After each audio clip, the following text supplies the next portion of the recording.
want me to hold the camera? Here, I hold the Oh, camera. Oh, Lord. Turn around. All right. I'm going to drink it, right? Yes. Okay. Number one.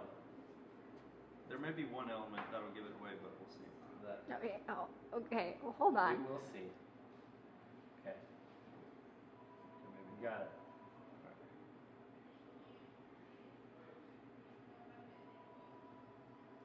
Is this Ian's? Yeah. Here's How what did gave you it know? away. How did you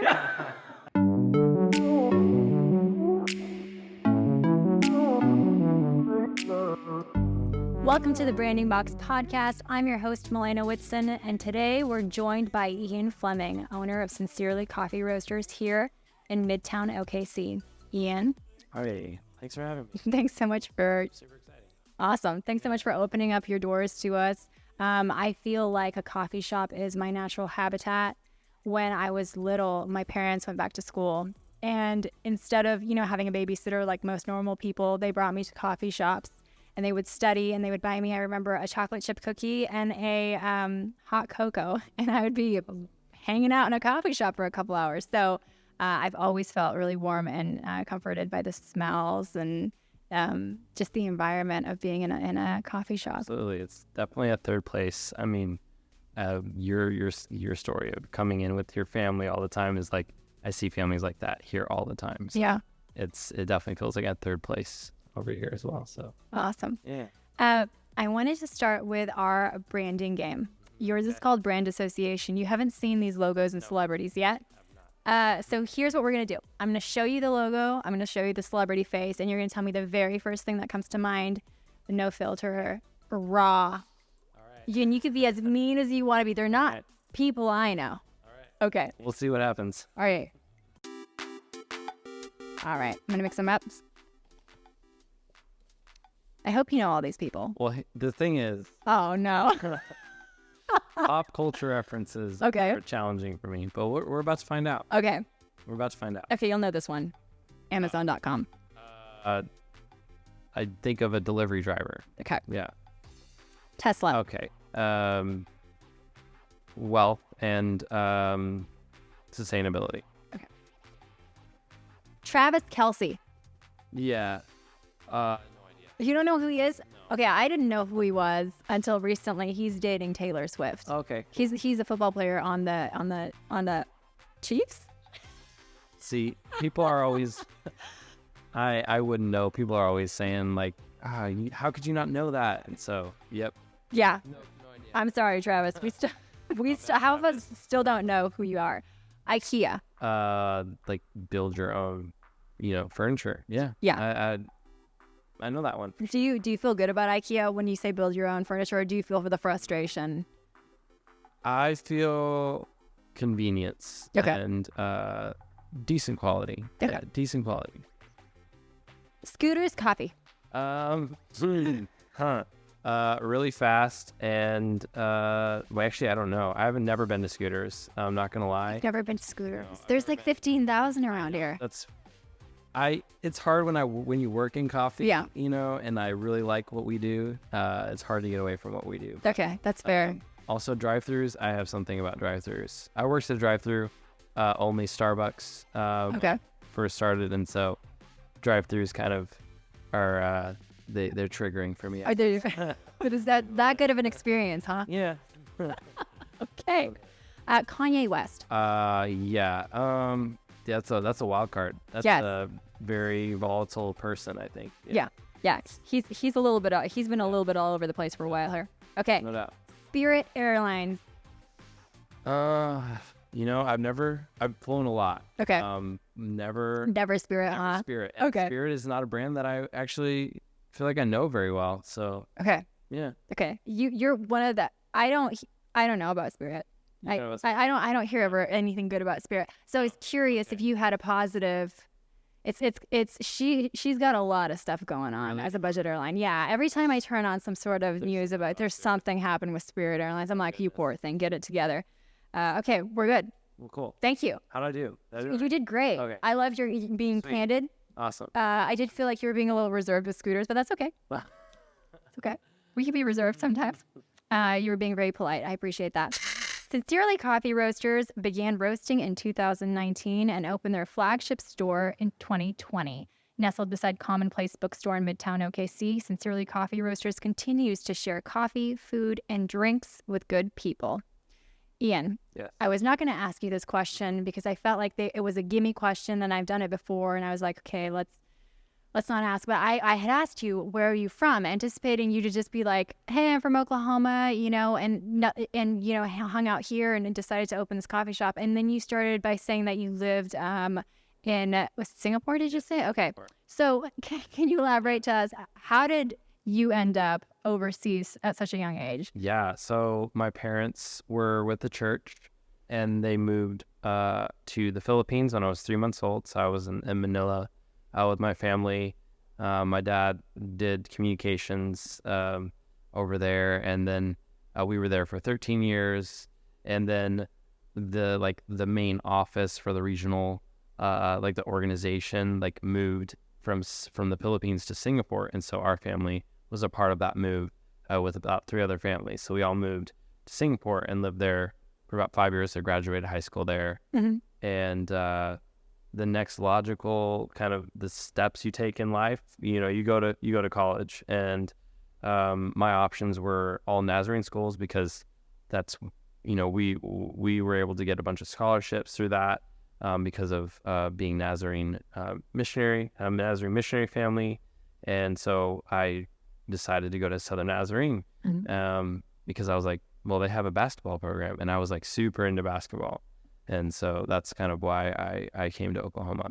And then was there for a semester and just was like, nope, can't do this. And started working at Starbucks. Okay. So that's kind of, my first job ever in coffee was actually at Starbucks in Singapore. Oh, wow. Yeah. Okay. So I was going to ask you how you got your start in coffee, but you just answered it. Now I have a curious question. Yeah. Is there a major difference between a Singapore Starbucks and an American Starbucks? Yes. I mean, I will say, for one, at least, I don't know how it is now, but I've been here for about 12 years now. When I was there, it was, there were no drive-thrus, and pretty much anything that you ate in a cafe, it was either for here to go. Like, they would even do for here mugs and stuff. Okay. Well, Starbucks here, I feel like you don't get that. Like, anywhere you go, if you get a Starbucks latte or whatever, it's going to be in a to-go cup, even if you drink it for here. And it just felt a little less fast food, I think. I see. So it felt more like what you guys have here, which is you'll get everything served in a nice, ceramic mug and all that. Okay. Exactly. Very It's cool. A little more classy, I guess. I don't know. Yeah. Yeah. Well, it's almost like they want you to stay. Yes. Which absolutely. maybe now they don't. They don't want you to hang. They just need people in and out. Go. Let's go. Yeah. Okay. So I snooped your Instagram before we did this. All right, cool. I wanted to see, what are your interests? And I found out that your interests are coffee. Yes. I mean, this is it. Yeah. Can you explain to me the process, the research that goes into starting a coffee roaster? Like, I saw that you went overseas and you were meeting some growers, and you had gone to some coffee shops in San Francisco, and you saw the roasting machines they were using. How in depth is this research? Sure. For me, it didn't feel like a very, I wasn't like taking notes, or I think for me it was a feeling. It was I started so I was working at Starbucks here in Oklahoma for a bit, and then moved into, I started working at Coffee Slingers and was there for 4.5 years. And the pictures that you saw at Origin or at farm level, that was during my time at Coffee Slingers. Okay. And so for me, it was all learning on the go. I just kept, I stuck with it, and I kept, I wanted to learn how to roast. And when I was at Coffee Slingers, I kept pursuing that, and that led me and opened a bunch of other doors to go to places like El Salvador and Guatemala to buy coffee, or to visit farms and whatnot. And then just my interest in coffee, led me to, I always, any city that I went to, I was like, I want to try all the coffee shops. Yeah. And just kind of being on the job and really enjoying all these different parts of what it was. I think it's just me just being in the job. That's kind of where all my research, I guess. So you gravitated toward it. So it doesn't feel like you're, I mean, I call it research because from my point of view, I don't know anything about coffee. So I'm like, he's doing some detailed research. You're like, hey, no, I'm just watching how this process works and I'm absorbing it and I'm seeing how this could work to make my own roastery, to make my own would and how I want it. So how do you know exactly where the beans come from for your coffee? Yeah, absolutely. We work with importers. A few of them are one of them is Balzic Brothers. They're in Charleston, South Carolina. They're my favorite importer to work with. And what they do is they supply a list of, hey, these are our offerings right now. And from that list, I can request samples. Green coffee, which is unroasted coffee. I can request samples and I can roast them myself and try them. Or they can send me roasted samples. And so from that, it comes down to like, what are the flavor profiles that I'm looking for? Do I want to offer a unique origin or process? And so, I know every coffee that we get pretty well. I will say we do work directly with 2 farmers. So I have connections, relationships with a couple farmers. Okay. And I've been to their farms, so that's pretty cool. That's really neat. That's really cool. Okay, so explain this to me as a very layman coffee drinker. When you say a different roast, are you saying that the bean comes from a different farm, or are we just strictly talking about how long a bean has been roasted for, or is it kind of both? It could be both. Yeah, I think it could be both. I mean, I think most people when they say different roasts, like as a layman, I guess what do you think about whenever someone say it's a different roast? Well, I don't know, because if I work I like to bake. So let's say if I'm talking about a different cookie. Well, I'm talking about a different cookie. Okay, I'm talking about like this one has chocolate chips and this one has cranberry. Like it's a different ingredient altogether. Yeah. So it's a little. That's why I guess I'm confused. Yeah. But when someone says it's a different roast, is this okay? These are different beans that have been roasted, or is it no? This is the same bean, but it's been roasted longer. I would say when I hear that, I kind of think they're just talking about if there's a different coffee on the shelf. Although for us, it's like.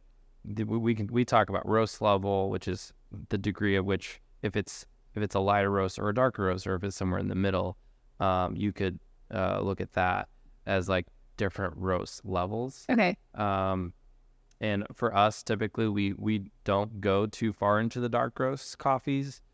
We stick more like the light to medium, and it's all of our roasting. It comes down to like a trial and error of like putting the coffee in the roaster. And then tasting it and being like, what can we do different with this coffee? Do we want to go a little bit darker on this? Do we need to go a little bit lighter? And there's a bunch of other little details in there. So you have times in your life where you're sitting around and your job is just to try coffee. Yes. So that's a nice job. It is pretty fun. I love it. Yeah.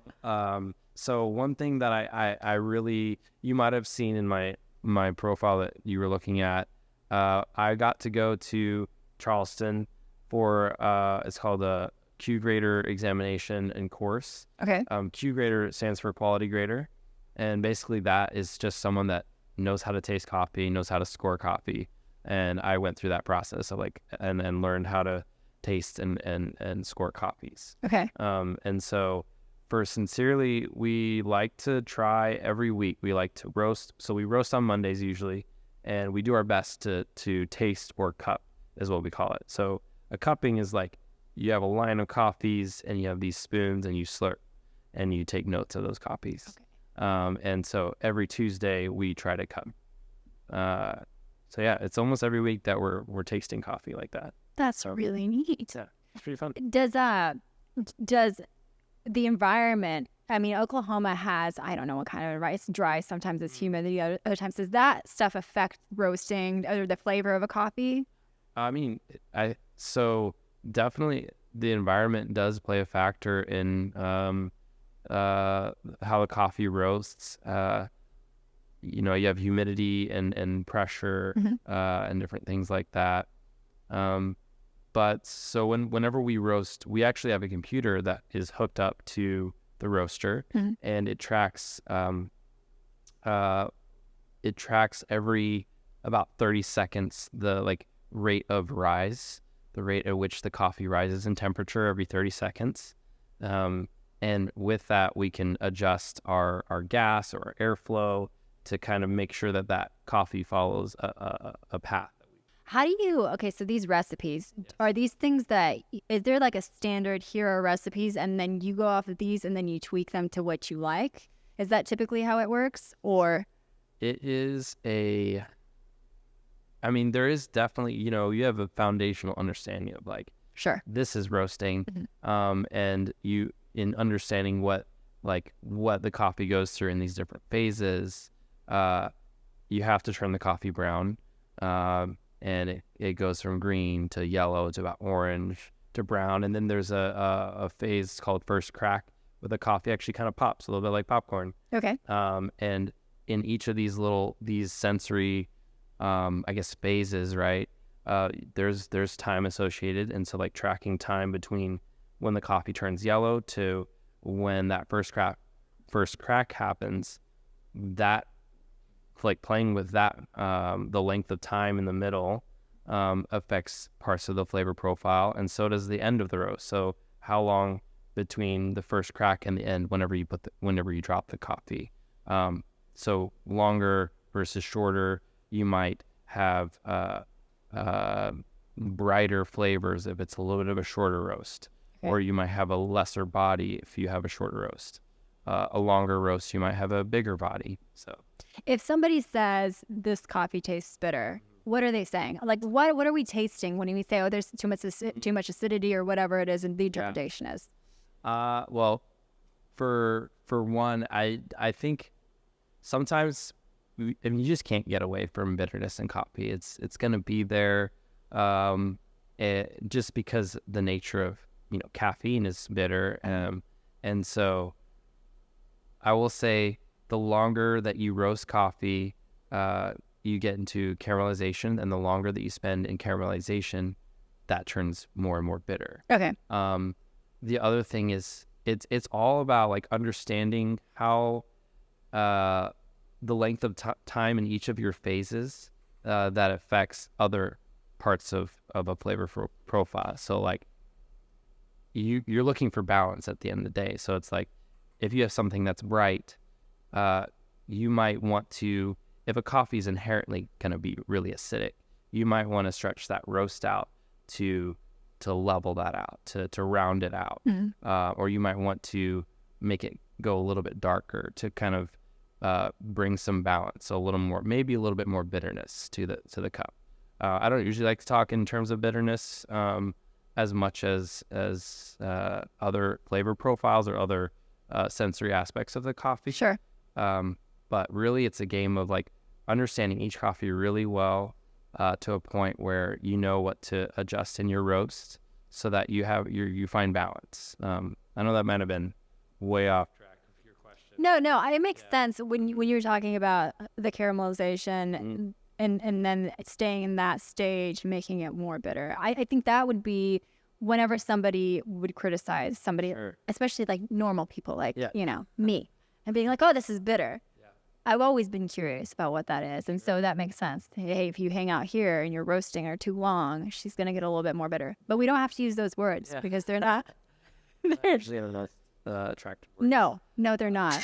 What's the most notable difference between you guys are a small batch coffee, and a large batch coffee like the big national chains? What would you say is the biggest difference that you would notice right off the bat? There's a lot more attention to detail. There's a lot more attention to the craft, and usually people that are trained at a level where they understand coffee, they understand how to brew coffee, to where there's a level of autonomy and control over how they do it, how they prepare the espresso or the pour over or whatever it is. I think that's one big thing, is that there's a lot more, I feel attention to detail when it comes to brewing and preparing coffee. along with the quality of coffee that is purchased. Like, so we buy a lot of coffee, like I mentioned, from the importer, and there's scores attached to that, and so we're buying coffees with pretty high scores, meaning they're higher quality, and I think that's another big part of what differentiates us from like some of those the bigger chains, national chains. The quality, attention to detail, craft. So you're not just pushing a button. Yes, exactly. You're actually pouring and roasting it, and exactly. Okay. Yeah, I know that coffee really well. Yeah. Okay, so now I have to ask you, what if you're gonna order something? Yeah. What's your favorite cup of coffee? What would you order? Oh man, I always, if I'm going to a new shop, I will always get an espresso and just a regular cup of coffee, or like a pour over manual brew coffee. Okay. So pretty much straight Okay. coffee. You're a purist. Yeah. Don't give me all the milk. I want to taste it. Okay. If I have a sweet tooth, I'm not afraid of a pumpkin spice latte. Okay. So I'll definitely drink a pumpkin spice. That's latte. surprising. We have a pumpkin spice latte. Okay. During fall, and it's really nice. Okay. I love that one. But I was not expecting that. I thought you'd be a purist, like no, only black coffee. That's the only thing I will drink. But no, that's. If I want some dessert, I'm gonna drink a pumpkin spice latte. Yeah. Okay. Great. Because I drink them all the time. I drink lattes like it's out of control. It's basically a meal. Okay. So you are going to be teaching us how to make a cappuccino. Yes. I'm really excited to do this. I have never made a cappuccino before, one. And two, I've never worked on one of these fancy machines before. So I'm really excited. Yeah. Are you ready? I think so. I think I can handle it. Okay. Yeah, it'll be good. Okay. I believe in you. Okay. Thank you. All right. We're going to head over to the espresso machine. Espresso machine. Not espresso. Not espresso. Don't say no Don't do it. espresso. No espresso. We're going to go to the espresso machine, and Ian's going to teach me how to make a cappuccino. Yes. Okay. So I need a mug. Yes. This one. Okay. I can do this part. This is the part I can do. Okay. A half ounce. We put her in there. Yeah. Do we clean it? Yes. Clean it. Little pitch rinser action. I need this in my house. Yeah. This is very nice. It is very nice. Now, okay, I take this. I would maybe start with prepping your milk first. Okay, for the milk, am I eyeballing this? Am I doing like a half? You're gonna go like right a little bit above the bottom of that spout. I see. Yeah. Right there. Yeah, that's great. Okay. Now, this. Yes, I'm this. afraid of this machine. Okay. Because Well, I'm right here, so. how does it know to do all these things? This machine is volumetric, so it does have a setting where it will stop the shot automatically. Okay. There's also kind of like a more of a manual setting. The way that I did it just now was manual, and I stopped it when I wanted it to. I see. For you, I would recommend you can try it that way, but you can also use this middle setting, and it'll stop automatically. That goes in there. Now I put it in here. Does this thing know what it's doing, or do It- I have to know what I'm doing? That will stop automatically. It's on a timer, so So I you just put it in there, and well, see, it didn't go all the way, so there you I got scared. go. Well, so what I usually do is when I pick it up, I'll just kind of give it a little shake until it's level, like the actual portafilter. Okay.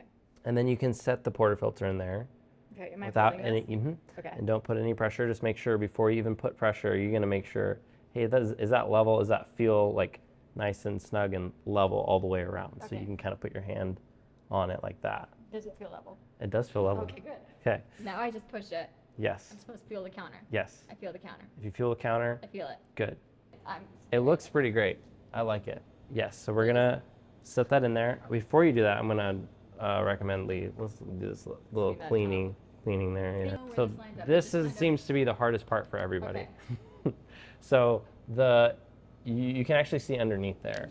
You see these little Oh, I see, yeah. those little grooves there. Yeah. So those little I called them forks earlier. I don't even know what you call those. They match up to this. hmm So just And it's start gonna usually- you're gonna start from the left. Oh, So you're gonna go from Why do I left do it backwards? Well, left to right. hold on. Okay.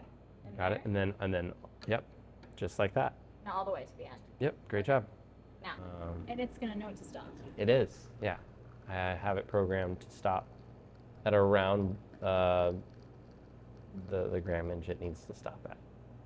When I set this into here. Mm-hmm.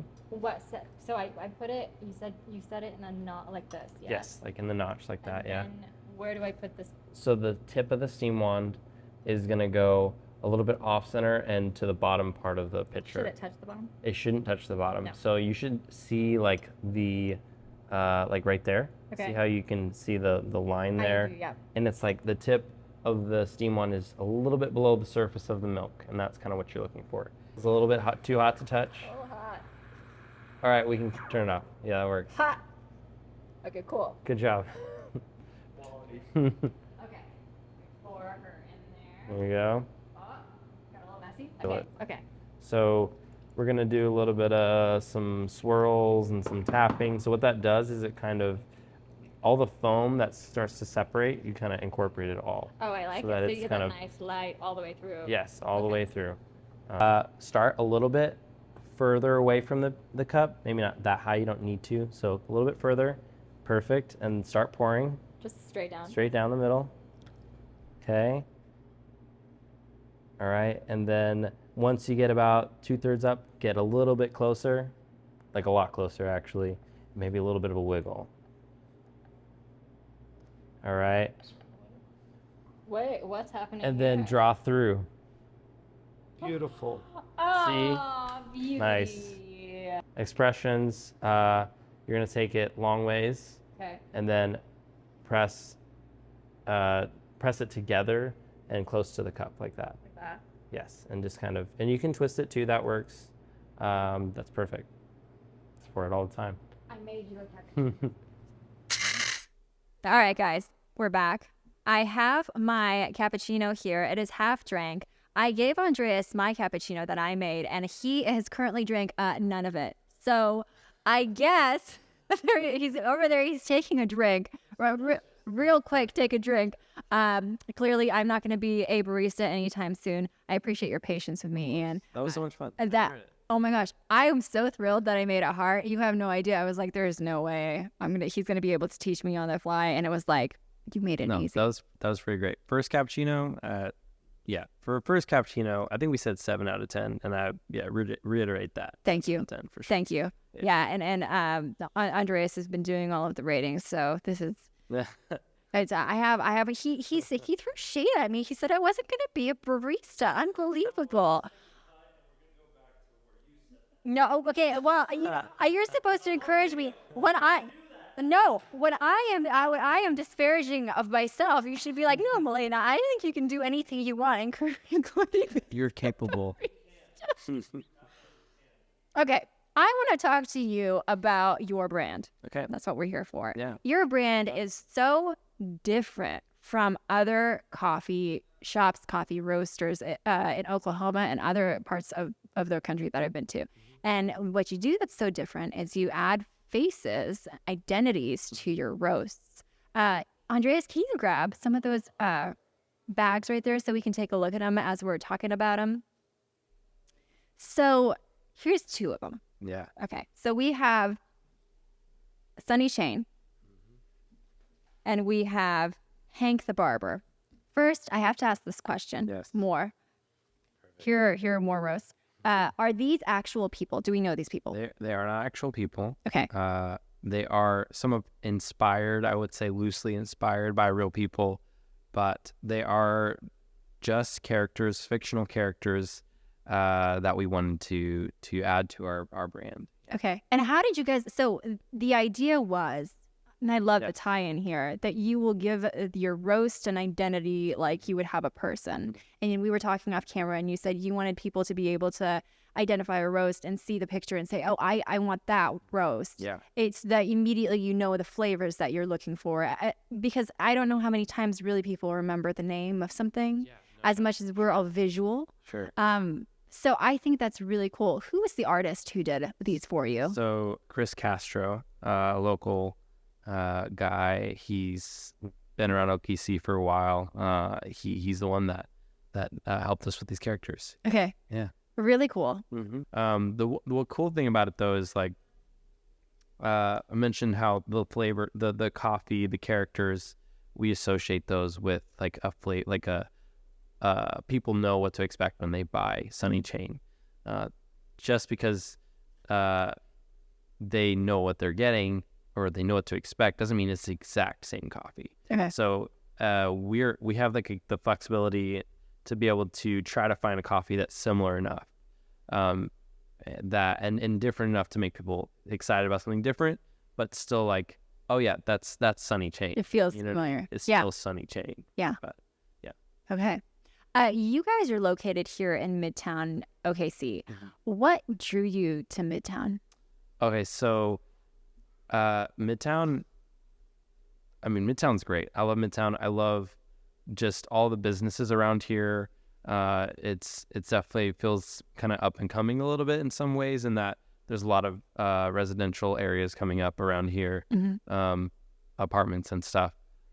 But this space kind of came about in a kind of a crazy deal where I had previously worked at the kitchen at Commonplace, and that's the space that we're in right now. It was previously the kitchen at Commonplace, and that business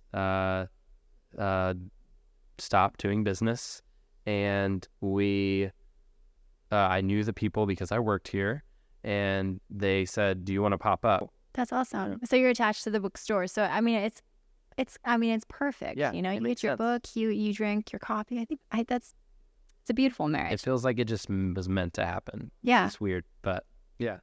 Okay, so here's my question that I didn't want to share with you ahead of time, because it's an on the spot question. Cool.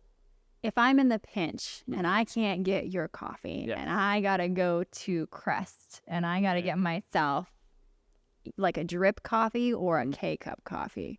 Okay. I mean, we're going quick here. Yeah. What brand of coffee would you pull off the shelf to take home with you?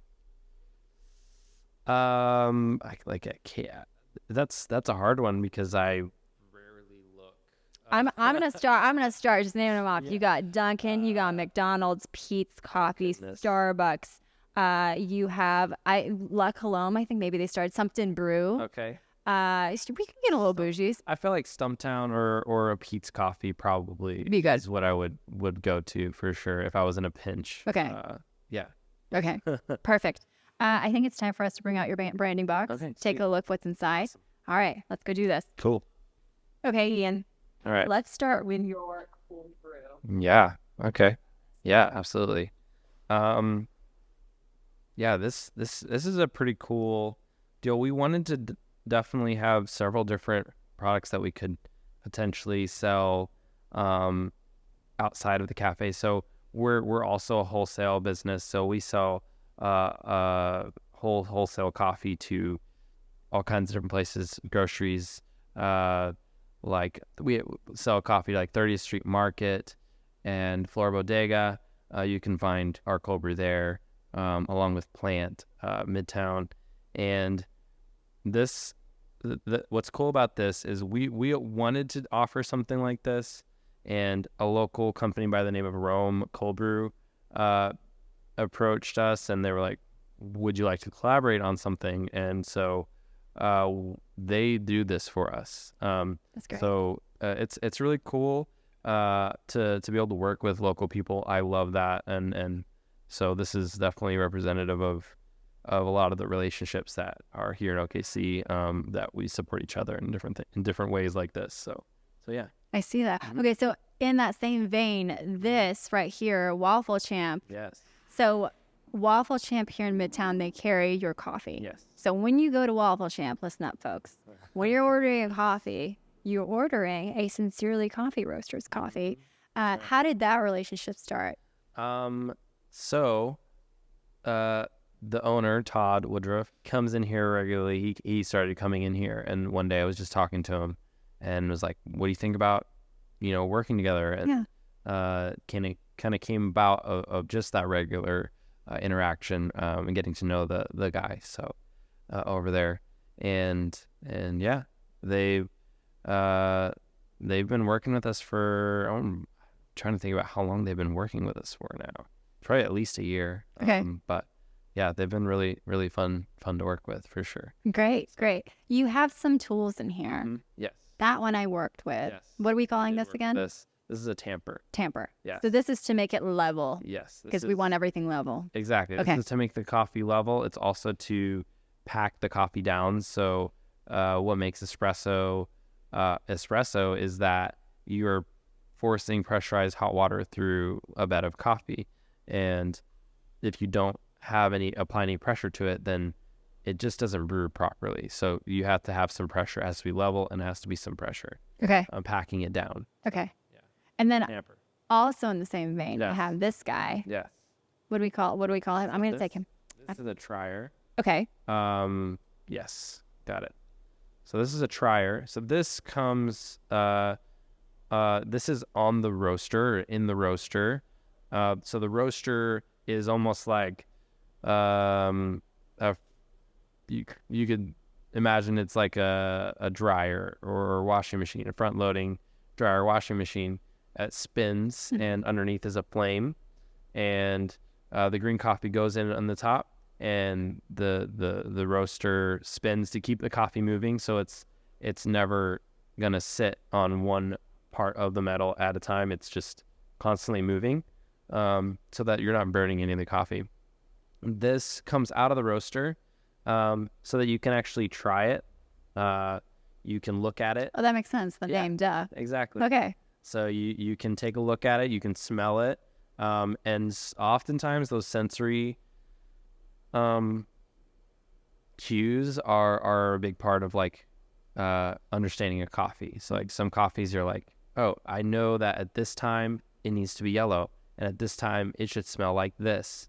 So there's a lot of different uses for this.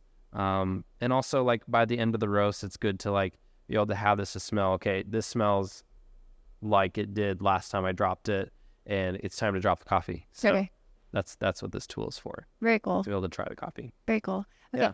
We have in here Yes. your roast, and we have this is a sticker, right? Yes. Okay. So your branding was Yes. done by who did your branding? So Landon Ferguson was one of my business partners. Okay. There are 5 of us, and he's the one that did the branding for us. So yeah. What made you guys pick the pink? So I think the pink, it was a little bit of just, we like those pastel colors, I guess. Yeah. And the whole Wes Anderson style. We talked about that a little bit in the beginning. Yeah. And so that's kind of a little bit of the inspiration there. Okay. Yeah. Very nice. And then last but not least, you have these beautiful wreaths hanging Yeah. around your shop, and Yeah. you wanted to include it in the branding box. Tell us a little bit about this. Yeah. So I mentioned earlier, Amanda Weathers is a friend and a regular that's come in here regularly, and she did the wreaths for us, and she does a lot of really good work like this. And for me, the reason I wanted to put it in the box is just because it felt like a lot of what Sincerely is it's sincere, like, relationship. It's like we're all about those like authentic interactions with people, and like the people that walk in the door every day, like we know their name, we know about their lives a lot of the time, even if it's a short little conversation. Most days it is meaningful, and I love being able to work with people that support us, and Yeah. so that's why the wreath. I love it. Yeah. It looks great. Thank you. Thanks so much for sharing with us. Absolutely. I so appreciate it, and I appreciate your time and teaching me how to make a cappuccino. Yeah. I mean, here You're a pro now. I will get. I'll get to a 10 soon, Andres. Soon. It will. Just a little bit of practice, so we'll be 10 out of 10. That's right. That's right. To learn more about Sincerely Coffee Roasters, visit sincerely.coffee on the web. To see pictures of Ian, his branding box, and me making a cappuccino, visit us at thebrandingbox.co, both on the web and on our Instagram at thebrandingbox.co. Thanks, guys.